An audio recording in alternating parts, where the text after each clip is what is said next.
আসসালামু আলাইকুম ওয়া রাহমাতুল্লাহ।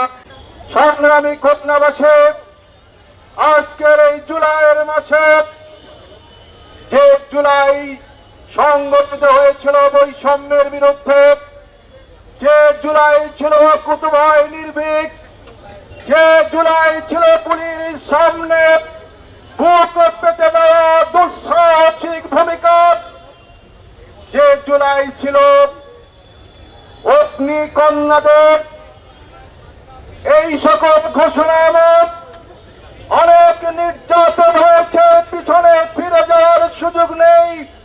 পিছনে পুলিশ, সামনে স্বাধীনতা, সম্মানের মৃত্যুবরণ করতে চাই। সেই চেতনাই হচ্ছে জুলাইয়ের চেতনা। জুলাইয়ের এই চেতনা থেকেই নির্বাচিত একটি সরকার নির্বাচিত হয়ে যাওয়ার পর 70% জনগণের গণনায়ক গণভোটকে প্রত্যাখ্যান করেছে, যা জুলাইয়ের চেতনার সাথে সাংঘর্ষিক।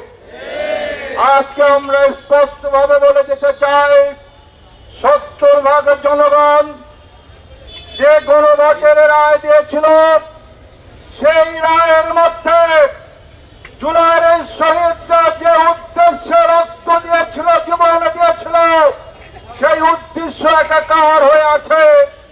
সুতরাং গণভোট বাস্তবায়ন করতে হবে। দাঁড়িয়েছি জুলাই সনদ বাস্তবায়নের দাবিতে।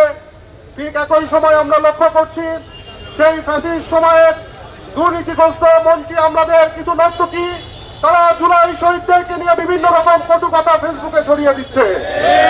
আমরা আজকে জুলাই অভ্যুত্থানের 2 বছর পূর্তিতে এখানে দাঁড়িয়ে জুলাই সনদ বাস্তবায়নের জন্য বিক্ষোভ সমাবেশ করবো, এর জন্য আন্দোলনের মাঠে নামেছিলাম না। আমরা বলতে চাই, আমাদের প্রশাসনের ঘাটতি মেরে থাকা আওয়ামী দোসররা, আপনারা যদি যারা কোনো জুলাই অভ্যুত্থানের অংশগ্রহণকারী সহযোগকারী শহীদদের নিয়ে যারা কটূক্তি করছে, তাদের বিপক্ষে যথাযথ পদক্ষেপ নিতে না পারেন, তাহলে আপনাদের বিপক্ষে আমরা রাজপথে নামতে বাধ্য হব। আমরা এই সমাবেশ থেকে খুলনার আবহাওয়া জনতাকে জানিয়ে দিতে চাই, আপনারা ঐক্যের সাথে সমর্থনের একটু কণ্ঠ দিয়ে রাজপথে নেমে আসুন। জুলাই সনদ বাস্তবায়নের জন্য অনতিবিলম্বে আপনার রাজপথে দাবি আদায়ের জন্য তাদের কাজ নেমে রাস্তায় নেমে পড়ুন। জনগণের দাবি আদায়ের জন্য আপনারা যেভাবে জুলাই অভ্যুত্থানে শরিক হয়েছিল, তোমাদের সাথে শরিক হন। পতাকা লাগিয়ে ঘুরছেন, সুযোগ সুবিধা ভোগ করছেন, তাদের ফিরে দেখা উচিত। কাদের রক্তের উপরে দাঁড়িয়ে আপনারা আজ এই সুযোগ সুবিধাগুলো ভোগ করছেন। আমরা পরিষ্কার ভাবে বলে দিতে চাই, আপনারা যদি গণভোটের